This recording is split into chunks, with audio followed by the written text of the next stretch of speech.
Obrigado, secretário. Solicito ao vereador Bortola que acompanhe a senhora Alexandra Cátia da Silva, representante da Associação Inclusiva de Caxias do Sul, para a manifestação pelo tempo de 5 minutos.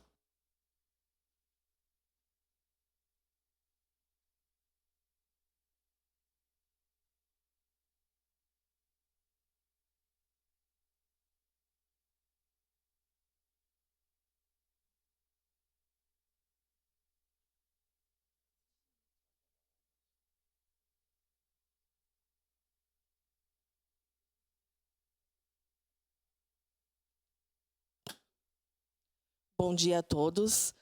Obrigada pela oportunidade, mais uma vez, de vir aqui falar sobre o Dia Internacional da Conscientização da Síndrome de Dravet. Esse dia é muito importante para nós, pois é uma síndrome devastadora, onde a gente convive com o medo da morte e o custo muito alto para manter. E essa síndrome, ela é uma síndrome genética progressiva e incapacitante. Difícil de ser diagnosticada ainda em todo o mundo, pois todos acham que são convulsões normais, mas não são. São bem agressivas que podem levar à morte. Ela acompanha déficits cognitivos, problemas motores, o autismo. Essa síndrome ela tem prevalência de 1 em cada 20 mil nascimentos, com maior incidência no sexo masculino. O acompanhamento de um paciente com síndrome de Dravet é permanente e para toda a vida. Eles precisam de cuidado 24 horas, pois eles têm convulsões acordados, dormindo, então não podem ficar 1 minuto sem alguém estar cuidando deles. Agora, as manifestações que incluem a síndrome de Dravet, que ela vem com muitas consequências nisso, são distúrbios da coordenação e equilíbrio, características do aspecto autista, incapacitação da comunicação, transtornos cognitivos, falta de autonomia, problemas nas funções corporais automáticas, infecções respiratórias recorrentes, pneumonia, otite, condições ortopédicas como deformidade dos pés e curvatura da coluna vertebral, a escoliose, perturbações de comportamento e do sono, problemas com a saúde oral, efeitos colaterais de todos os medicamentos. Essa é a realidade dos Dravets. Meu filho usa isso aqui durante o dia.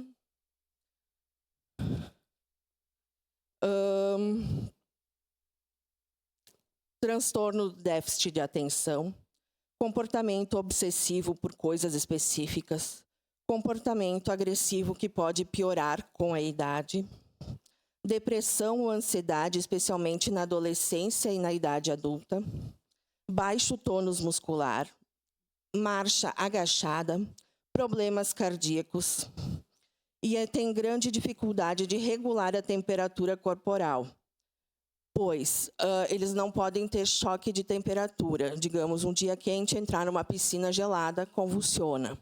Se tiver muito abafado, convulsiona. Então, a temperatura é um grande problema para eles.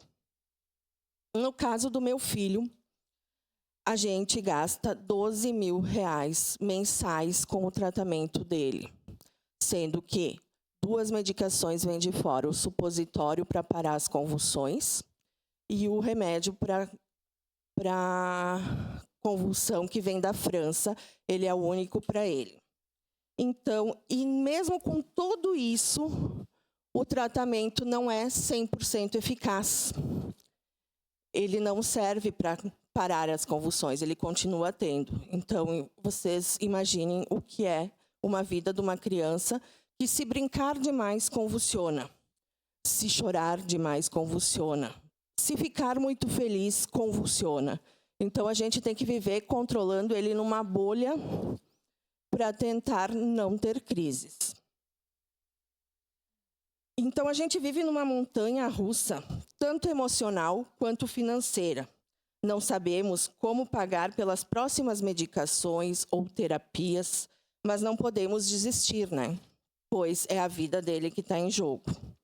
É fundamental que unir as famílias e exigir recursos e apoio dos líderes para que tenha condições de nós cuidarmos e tratarmos nossos graves. Nós precisamos de apoio de todos vocês. Obrigada.